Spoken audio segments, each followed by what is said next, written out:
আসসালামু আলাইকুম বন্ধুরা, ওয়েলকাম টু সাবরিনাস ব্লগ। শীতকাল তো চলেই যাচ্ছে, আর কিছুদিন পরে শীতের সবজি আর পাওয়া যাবে না।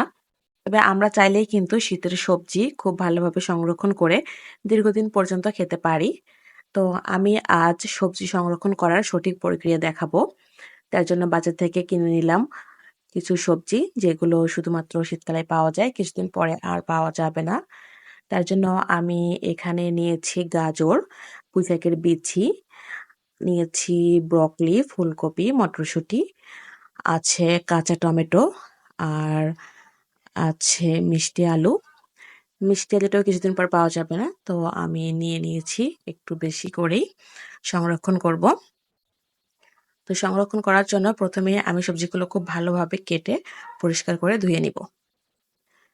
আমি সবগুলো সবজি খুব ভালো করে কেটে পরিষ্কার করে ধুয়ে নিয়েছি। আমি পুঁইশাকের বিচি, কাঁচা টমেটো আর কচুরলতি ভাপ দিব না, যেভাবে কাঁচা আছে ঠিক এভাবে আমি এটা সংরক্ষণ করব। আমি সবসময় এটা এভাবেই সংরক্ষণ করে থাকি। আমি মটরশুঁটি আর বাকি সবজিগুলো ভাপ দিয়ে নিব। আমি একটু বেশি করে সবজি নিয়েছি।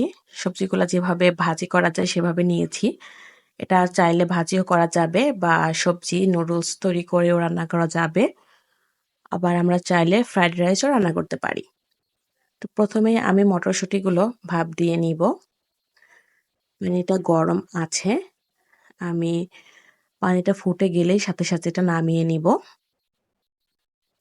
ছাঁকনি দিয়ে নামিয়ে পানিটা আমি খুব ভালো করে ঝরিয়ে নিব।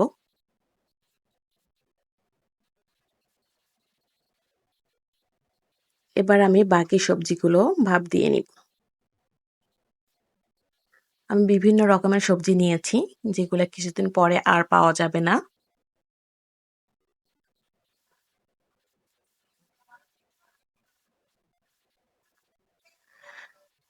সবজিগুলো ভাপ দেওয়া হয়ে গিয়েছে। বেশিক্ষণ আমি আর রাখবো না, তাহলে সিদ্ধ হয়ে যাবে, অনেকটা গলে যাবে। আমি তুলে নিয়ে খুব ভালোভাবে পানি ঝরিয়ে নিব এবং ঠান্ডা করে নিতে হবে। গরম সবজি কোনোভাবে সংরক্ষণ করা যাবে না। সবজিগুলো আমি খুব ভালোভাবে পানি ঝরিয়ে একেবারেই ঠান্ডা করে নিয়েছি। এখন আমি সবজিগুলো সংরক্ষণ করব। সংরক্ষণ করার জন্য আমি এখানে এয়ারটাইট পলিথিন নিয়ে নিয়েছি। তবে সাধারণ পলিথিন দিয়েও কিন্তু সবজি সংরক্ষণ করা যাবে।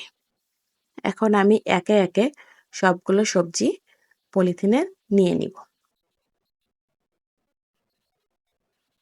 তবে আমি যখন সবজিগুলো সংরক্ষণ করি সারা বছরই কিন্তু বাসায় যে নরমাল পলিথিনগুলো থাকে সেগুলোতে সংরক্ষণ করি, কারণ সবার বাসায় এয়ারটাইট পলিথিন থাকে না।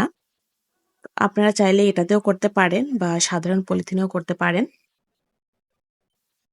আমার ঠিক যতটুকু প্রয়োজন একদিনের জন্য আমি ততটুকু করেই সংরক্ষণ করছি। এভাবে কিন্তু আমি যে সবজিগুলা নিয়েছি শুধু এগুলাই নয়, আরো বিভিন্ন ধরনের সবজি সংরক্ষণ করা যায়। ডিপ ফ্রিজে রেখে এই সবজিগুলো কয়েক মাস পর্যন্ত খাওয়া যাবে।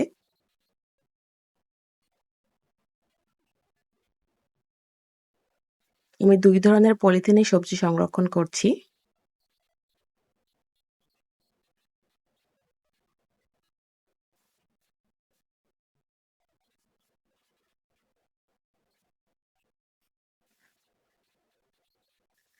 সবগুলো সবজি এভাবে পলিথিনে ভরে আমি ডিপ ফ্রিজে রেখে দিব এবং আমার প্রয়োজন মতো সময়ে আমি বের করে রান্না করে নিব। তো আপনারা দেখলেন খুব সহজেই কিভাবে সবজি সংরক্ষণ করে দীর্ঘদিন পর্যন্ত খাওয়া যায়। আপনারা চাইলে আপনাদের পছন্দ মতো সবজি সংরক্ষণ করে রাখতে পারেন, যেহেতু শীত চলে যাচ্ছে, কিছুদিন পরে সবজিগুলো আর পাওয়া যাবে না। তো ভিডিওটা ভালো লেগে থাকলে অবশ্যই একটি লাইক দিবেন, কমেন্ট করবেন, আমার পাশে থাকবেন। আজকের মতো এ পর্যন্তই। দেখা হবে পরবর্তীতে নতুন কোনো ভিডিওতে। সবাই ভালো থাকবেন, সুস্থ থাকবেন। আসসালামু আলাইকুম।